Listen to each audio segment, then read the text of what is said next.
अस्सलाम वालेकुम। SMTV global के साथ मैं हूं आमनान फाल। सबसे पहले न्यूज़ हेडलाइंस।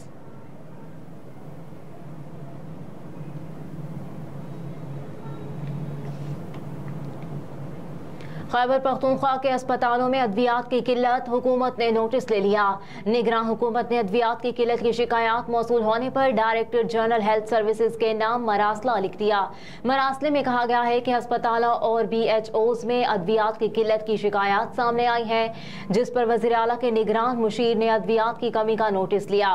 मरासले के मुताबिक DG हेल्थ सर्विसेज से कहा गया कि खैबर पख्तूनख्वा के तमाम हेल्थ सेंटर्स में अद्वियात की फराहमी यकीनी बनाई जाए और अद्वियात के मसले को हल करने के लिए इकदामात उठाए जाएं। मरासले में अस्पतालों में अद्वियात से मुतालिक रिपोर्ट अरसाल करने की भी हिदायत की गई है।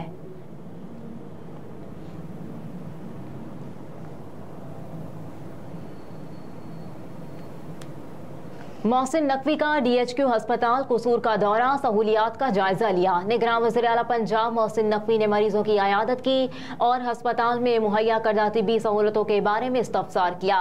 वज़ीर आला मोहसिन नकवी ने मरीजों और तीमारदारों से मुफ्त अद्वियात की फराहमी के बारे में भी पूछा। मरीजों ने अस्पताल में फराहम की जाने वाली सहूलतों पर इत्मीनान का इजहार किया। मरीजों के लवाहिकीन और तीमारदारों ने पार्किंग पर ओवर चार्जिंग के बारे में शिकायत की। वज़ीर आला मोहसिन नकवी ने MS को ओवर चार्जिंग की शिकायत का फौरी अजाला करने का हुक्म दे दिया। वज़ीर आला मोहसिन नकवी ने कहा कि मरीजों को मुफ्त अद्वियात की फराहमी में कोई कोताही बर्दाश्त नहीं की जाएगी। अमीर की तरह गरीब आदमी को भी मायारी इलाज मुआलजे की सहूलतें मिलनी चाहिए। आम आदमी को इलाज मुआलजे की मायारी सहूलतों की फराहमी के लिए अस्पतालों के दौरे जारी रहेंगे। निगरान वज़ीर आला मोहसिन नकवी के दौरे के मौके पर chief secretary Punjab, commissioner Lahore division, RPO और मुतालिका हुकाम भी मौजूद थे।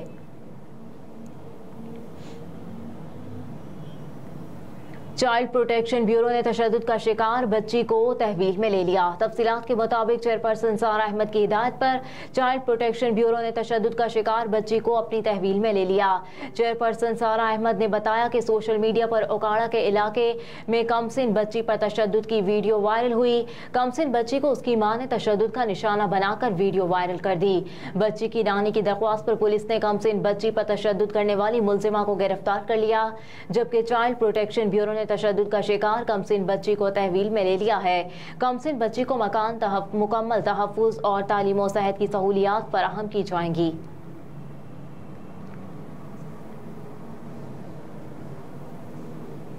पाकिस्तान के बड़े एयरपोर्ट्स पर परिंदों को मारने का जदीद सिस्टम नस्ब करने का फैसला। पाकिस्तान सिविल एविएशन अथॉरिटी ने मुल्क के 3 बड़े एयरपोर्ट्स कराची, लाहौर और इस्लामाबाद पर तैयारों से परिंदों के टकराने के वाकयात के तनाजुर में ब्लड रेपिलेंट सिस्टम नस्ब करने का फैसला किया है। ब्लड रेपिलेंट सिस्टम लगाने का ठेका जिस फर्म को दिया जाएगा वो पहले इस सिस्टम की टेस्टिंग करवाएगी, इसके बाद इसकी तनसीब करेगी और आखिर में इसकी कमीशनिंग करेगी। सिविल एविएशन हुकाम ने कहा कि इस जदीद सिस्टम को नस्ब करने के लिए मुल्की और गैर मुल्की कंपनियां राब्ता कर सकती हैं। मंसूबा अगले साल के अवाइल तक मुकम्मल कर दिया जाएगा। मुल्की एयरपोर्ट्स पर तैयारों से परिंदे टकराने से PIA समेत दीगर एयरलाइंस को हर साल लाखों डॉलर का नुकसान होता है।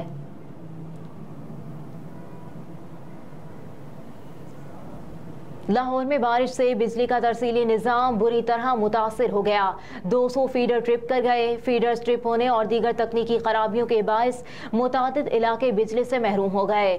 गढ़ी शाहो, किला Gujjar Singh, Habibullah road, Shahdara, Badami Bagh, Guru Nanak road, Tajpura, Bilal colony के इलाके अंधेरे में डूब गए। Mughalpura, Mustafabad, Neela Gumbad, Queens Road, Samanabad, Rajgarh, Shadbagh, Jallo Park, Mahmood Booti के मुतादिद इलाकों में भी बिजली बंद हो गई। बिजली की बंदिश से शहरी को शदीद मुश्किलात का सामना है। शहर के मुख्तलिफ इलाकों में हल्की और तेज बारिश का सिलसिला भी जारी है।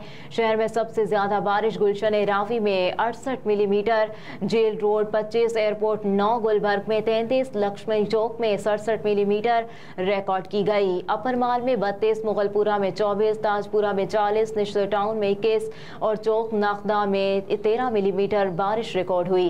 पानी वाला तालाब में 49, फर्खाबाद में 11, गुलशन रावी में 68 मिलीमीटर बारिश रिकॉर्ड की गई। अमेरिका के साथ तवील मुद्दती शराकत दारी चाहते हैं। निगरान वज़ीर आज़म अनवारुल हक काकड़ ने हार्वर्ड यूनिवर्सिटी के तलबा से गुफ्तगू करते हुए कहा कि पाकिस्तान का अमेरिका के साथ मुस्बत और तामीरी ताल्लुक है। मजीद कहा कि मुल्कों में मुख्तलिफ उमूर पर इत्तफाक और इख्तलाफ भी रहता है, हम मनफी तवानाइयों पर यकीन नहीं रखते। निगरान वज़ीर आज़म ने कहा कि पाकिस्तान माहौलियाती तबाही से ज़्यादा मुतासिर हुआ है। पाकिस्तान में मसला ज़्यादा अखराजात और कम वसाइल है। उन्होंने कहा कि पाकिस्तान में जमहूरी अमल तसलसल से जारी है। गुज़िश्ता 15 सालों में 3 असम्बलियों ने अपनी मुद्दत पूरी की। हुकूमत की तब्दीली आईनी तरीके से अमल में आई, जमहूरी अमल का इर्तिका हो रहा है। हुकूमत तब्दीली का आईनी तरीक़ाकार मौजूद है। उनका मजीद कहना था कि जमहूरियत ही पार्लियामेंट की मजबूती की ज़ामिन है। पाकिस्तान के अवाम में बहरानों से निकलने की सलाहियत है। पाकिस्तानी डॉक्टर्स अपनी महारत की वजह से दुनिया में जाते जाते हैं। अनवारुल हक काकड़ ने कहा कि अमेरिका के साथ मिलकर पाकिस्तान ने तवील जंग लड़ी है। हमने मिलकर आलमी अमन के लिए बहुत अहम किरदार अदा किया।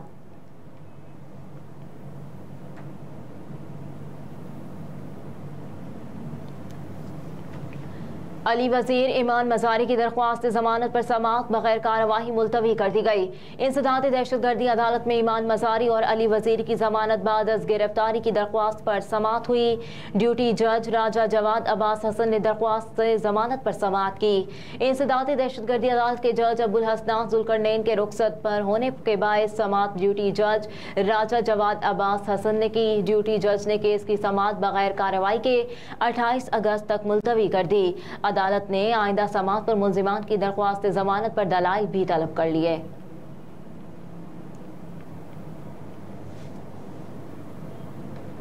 सियासी इस्तेहकाम के बगैर संगीन इक्तिसादी बहरान पर काबू नहीं पाया जा सकता। सरबराह अवामी लीग शेख रशीद ने समाजी राब्ते की वेबसाइट ट्विटर पर अपने बयान में लिखा कि मुल्क आईनी और कानूनी बहरान का शिकार होते हुए नजर आ रहा है। मसला सियासी से ज्यादा इक्तिसादी हो गया। मजीद लिखा कि इलेक्शन कब होते हैं, किसी के हुक्म पर होते हैं या सानवी मसला है।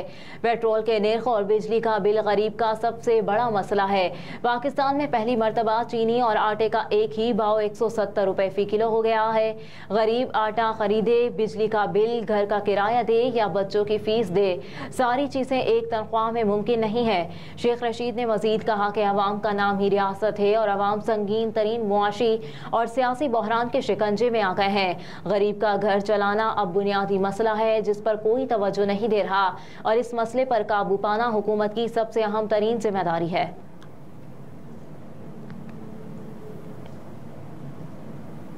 अफगानिस्तान के खिलाफ तीसरा वनडे आज। कौमी टीम में तब्दीलियों का इम्कान। जराये के मुताबिक पाकिस्तान की प्लेइंग 11 में कम अज कम 3 तब्दीलियां की जाएंगी।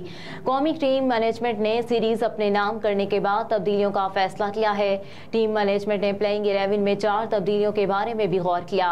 जराये का कहना है कि सऊद शकील को प्लेइंग 11 में शामिल करने का फैसला किया गया है, जबकि फ़हीम अशरफ, मोहम्मद नवाज और मोहम्मद वसीम को भी मौका दिया जा सकता है।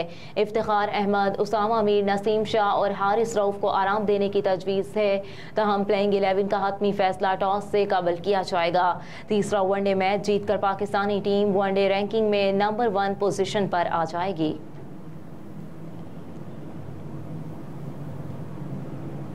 और पाकिस्तान स्टेट ऑयल कंपनी का गर्दिशी कर्जा 742 अरब रुपए से तजावुज़ कर गया।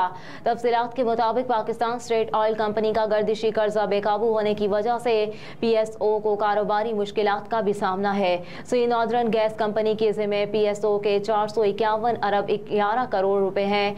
ज़राए के मुताबिक पावर सेक्टर 182 अरब 67 करोड़ रुपए से जायद, PIA और हुकूमत पाकिस्तान 108 अरब 24 करोड़, जेनकोस और CPPA 150 अरब 13 करोड़, हेप्को और कैप्को ने 32 अरब 54 करोड़ रुपए PSO को अदा करने हैं। पाकिस्तान स्टेट ऑयल कंपनी को एक्सचेंज रेट रिफ्रेशनल की वजह से भी 74 अरब 27 करोड़ रुपए का नुकसान उठाना पड़ा है, जबकि LNG के एक्सचेंज रेट में भी 6 अरब 75 करोड़ रुपए का खसारा हुआ। हेडलाइंस आपने जानी। न्यूज़ स्टूडियो से फिल वक्त इतना ही। आप देखते रहिए SMTV ग्लोबल।